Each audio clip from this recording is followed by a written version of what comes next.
My father fired me from the company I saved from ruin. After I built it to $150 million, he made my lazy brother CEO. But when they falsely accused me, I started my own company, stole 93% of their staff and exposed them for fraud. Now they're bankrupt, begging for money, and I'm worth $400 million. I'm 29 years old. I work at my own tech company, and 3 years ago, I lived through something that basically changed my entire perspective on family and loyalty. The thing is, I spent years, literally years, saving my father's business from total ruin, turning it into a $150 million company, only to get fired like I was just some random employee.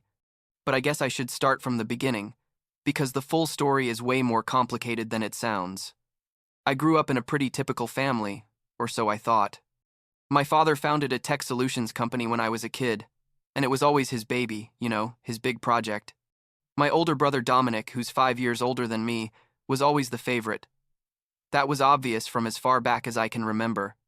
He was the charismatic one, the one who knew how to talk to people, the one who made everyone laugh at family gatherings. I was the quiet one, the one who preferred to stay in studying or reading about business. My mother always said Dominic had inherited my father's personality, and that I was more serious, I guess. It wasn't necessarily a bad thing, but you definitely noticed the difference in how they treated you. When I finished college, I studied business administration. He was like 22 years old then, I think. My father offered me a position at the company. Dominic had already been there for years, though honestly nobody really knew what he did all day. He had some fancy title, something like Director of Strategic Development, but basically, he spent his time going to lunches with clients and playing golf. I came in as a junior analyst, which sounds terrible, but I didn't care. Truth is, I wanted to learn the business from the ground up. Everything was going more or less normal, until one day, I would have been about 26 years old. I got to the office early, like 6 inches the morning, because I had a report to finish, and I found my father in his office with his head in his hands, surrounded by papers and invoices. The door was open, and he looked so defeated, I'd never seen him like that. I asked him what was wrong, and at first he didn't want to tell me, but eventually he admitted that the company was basically bankrupt. We had debts everywhere, unpaid invoices from months ago, clients who were suing us for breach of contract, and cash flow was an absolute disaster. I sat there with him for hours that day, going through everything. It was worse than I thought.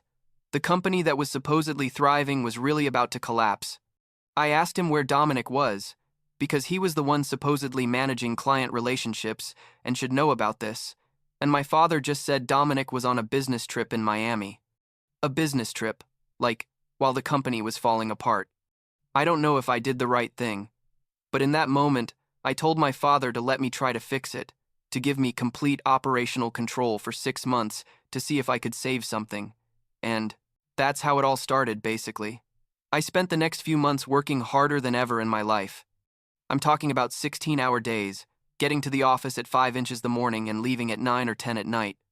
I renegotiated contracts with suppliers, won back clients we'd lost, implemented new management systems, cut unnecessary expenses, including those $500 lunches Dominic charged to the company, basically rebuilt everything from scratch.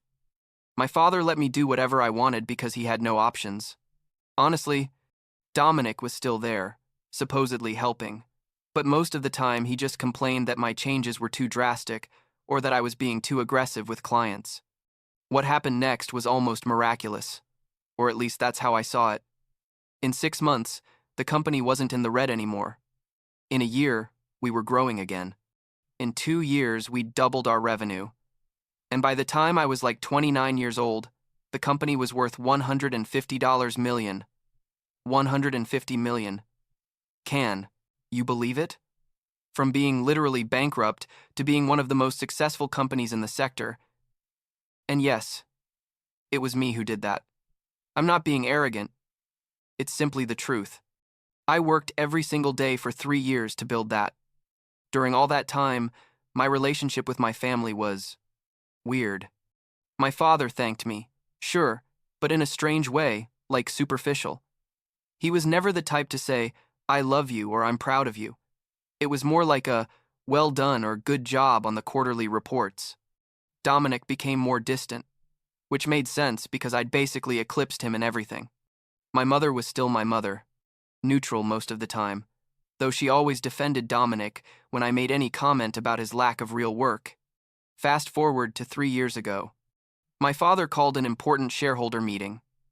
I thought it was to discuss expansion into new markets or maybe to talk about going public, something like that. I arrived at the boardroom that day. It was a Tuesday morning. I remember it perfectly because I'd been up until 3 a.m., finishing financial projections. And I saw everyone was there, my father, my mother, Dominic, the minority shareholders, even the company's corporate lawyer. Something in the atmosphere felt heavy, but I couldn't identify what exactly. My father started the meeting talking about the company's success, the exponential growth, all those things I already knew because I'd basically been the architect of all of it. And then he said it was time to think about the future, about succession, about who would lead the company in the next decade. My heart started beating faster because, obviously I thought he was going to name me CEO or something like that.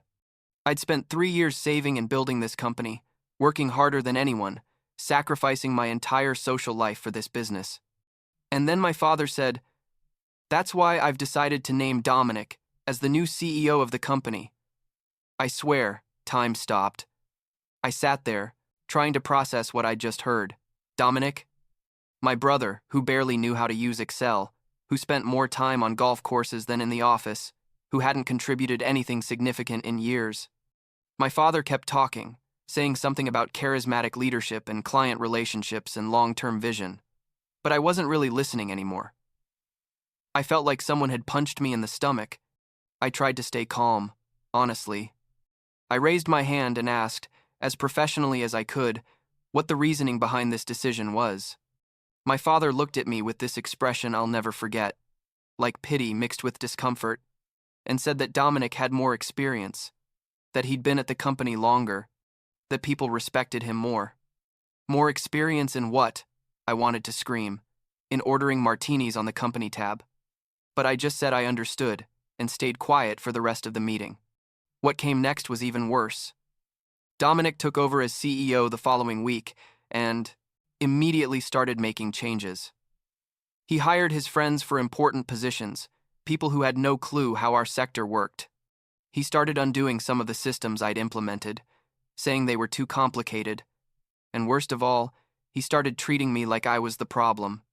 In meetings, he constantly interrupted me, dismissed my ideas without even considering them, and basically made me feel like a junior employee again. About 2 months of this went by, and one day Dominic called another board meeting, but this time only with the main executives and my father. I thought maybe he was going to announce some new strategy or something, but no. As soon as I walked into the room, I felt something was very wrong. Dominic had this strange smile, like satisfied, and my father wouldn't look me in the eye. Dominic started by saying he'd been reviewing the company's operations and had discovered some worrying irregularities in my department. And that's when everything exploded. Dominic accused me of making decisions without authorization, of spending company funds without approval, of signing contracts that put the company at risk. Basically, he was accusing me of financial misconduct and abuse of power. I was sitting there, completely in shock, because nothing he was saying was true. Every decision I'd made had been documented, approved, and had resulted in benefits for the company. I tried to defend myself, pull out the documents that proved everything was legitimate, but Dominic kept talking, saying he'd lost confidence in me, that my attitude was toxic for the team, that I was basically a danger to the company. And then he said the words I'll never forget. "Zachary, you're fired. Effective immediately. You need to leave the building right now and turn in all your credentials." I looked at my father, expecting him to say something, to defend me, to at least ask to see the evidence before making such a drastic decision. But he just nodded and said he fully supported Dominic's decision. My own family, the company I'd saved single-handedly, was throwing me out like I was trash. They called security and escorted me out of the building. The walk to the door was the most humiliating of my life. All my colleagues watched as 2 guards accompanied me, carrying a pathetic box with my personal things. Some looked confused, others seemed uncomfortable, but nobody said anything. I went out to the street, got in my car, a 2015 Honda Accord. Nothing fancy because I'd always reinvested my money instead of spending it on luxuries. And I sat there for, I don't know how long, just trying to process what had happened. But here's where the story gets interesting. Because it turns out, I wasn't the idiot my family thought I was. During the years I spent saving and building the company, I'd learned a very important lesson. Something a mentor told me once in college. Always have a plan B, especially when you work with family. And I had more than a plan B. I had a complete protection system that nobody knew existed.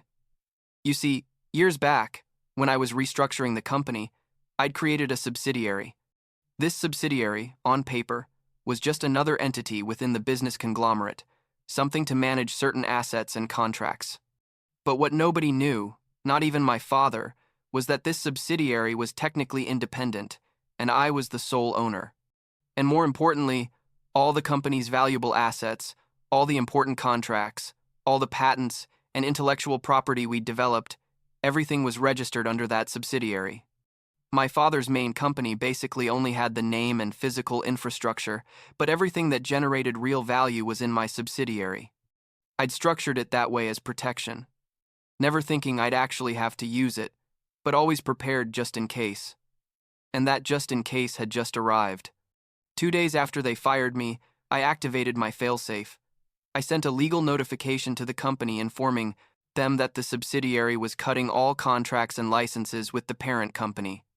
Overnight, my father's company was left without access to its main products, without its most important clients, without its patents, basically without anything that generated 95% of its revenue.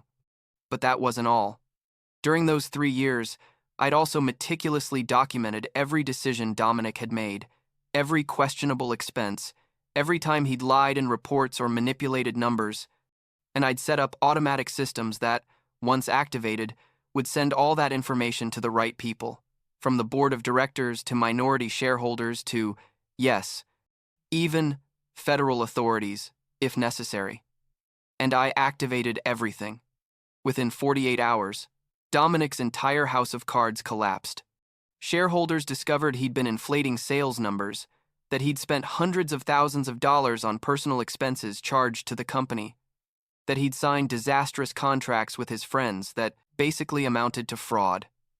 The board of directors panicked when they realized the company no longer had access to any of its main products or services. Clients started calling asking what was happening, because their contracts were technically with my subsidiary, not with the parent company. And then the federal agents arrived. Turns out some of the things Dominic had done qualified as embezzlement and corporate fraud. I saw it on the news. Agents entering the company building, Dominic being interrogated. My phone wouldn't stop ringing. Employees asking me what was happening, clients wanting to know if they should be worried, investors panicking. But I stayed calm and just said I was preparing a new company and everyone would be welcome. In the next 2 weeks, 93% of the original company's staff resigned and joined my new company. I didn't have to convince them. They came to me. The people who'd worked with me for years, who knew who had really built the company's success, they all chose to follow me. Dominic was left with an almost empty building. No products to sell, no clients, no competent employees, basically nothing.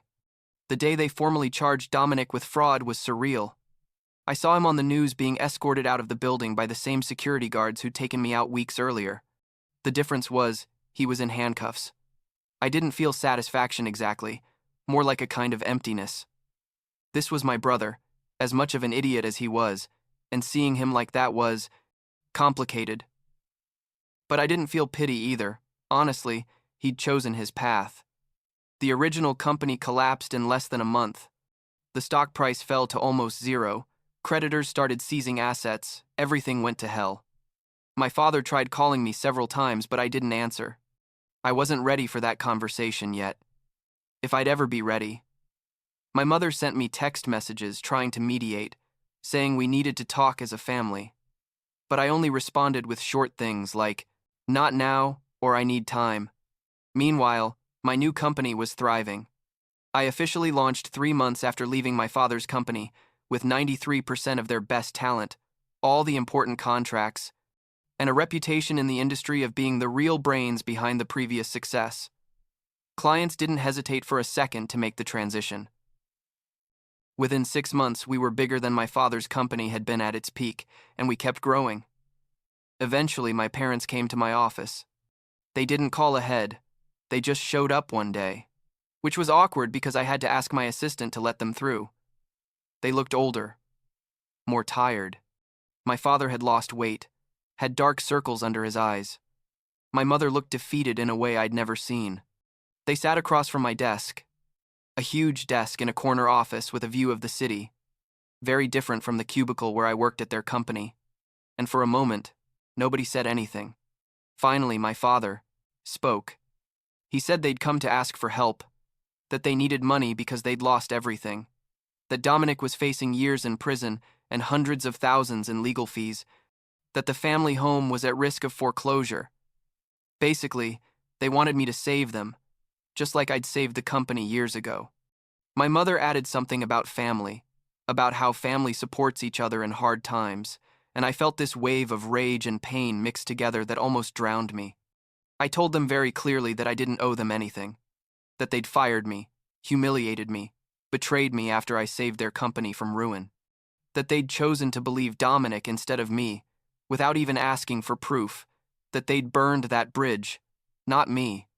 My father tried to say something about mistakes and paternal pride, but I interrupted him. I told him I was willing to buy their remaining shares in the collapsed company, not because they were worth anything, which they weren't, but because it was the right thing to do. But that was it. They shouldn't expect anything else from me. I put strict conditions. I'd buy the shares for a fraction of what they were once worth. Give them enough money so my mother could support herself and pay for a basic lawyer for Dominic, but that would be the end of our financial and probably personal relationship too. No more requests for help, no more expectations that I'd solve their problems. They accepted because they had no choice. We signed the papers that same week, and it was the last time I saw them for a long time. 6 months after that, my company launched a new product line that revolutionized the sector. We won innovation awards, appeared in business magazines. I was invited to give talks at universities about entrepreneurship and leadership. The irony wasn't lost on me that the son who was never enough for his family was now seen as an example of success in the industry. 3 years later, my company is a market leader with over 300 employees and offices in 4 countries. The company's value exceeds $400 million. I have a life I'm proud of, work I'm passionate about, an incredible team that respects me not for my last name, but for what we built together. But if I'm honest, there's a part of me that still feels that emptiness from when my father announced Dominic as CEO. A part that wonders what would have happened if they'd simply seen me, if they'd valued the work instead of favoritism. I don't talk much with my family now. My mother calls me every few months, awkward conversations where she tries to act like nothing happened. My father never really apologized, and I don't expect him to. Dominic got out of prison a year ago after a plea deal with prosecutors. I think he lives in some Midwest state now, working in sales or something. Sometimes I wonder if he regrets what he did, but honestly, I don't care enough to find out.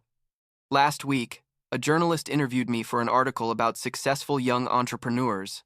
He asked me what the most important moment in my career was, expecting me to say something about some brilliant business decision or calculated risk. But what I told him was that the most important moment was when I got fired from my family's company, because that was the moment I decided I'd never again let anyone define my worth based on anything but my actual work and achievements. That I'd build something where merit mattered more than last name or favoritism. I don't know if that counts as a happy ending or not. I've achieved more than I ever dreamed professionally, but I paid a high price in terms of family. Sometimes, when I'm alone in my office late at night reviewing reports, I think about how it would have been if things were different. If my father had made a different decision, if Dominic had been different. But then I remember, you can't build anything solid on the foundation of what could have been, only on what is. And what is now is a company I built with my own hands, surrounded by people who are there because they choose to be, not out of family obligation. That's enough, I suppose. It has to be.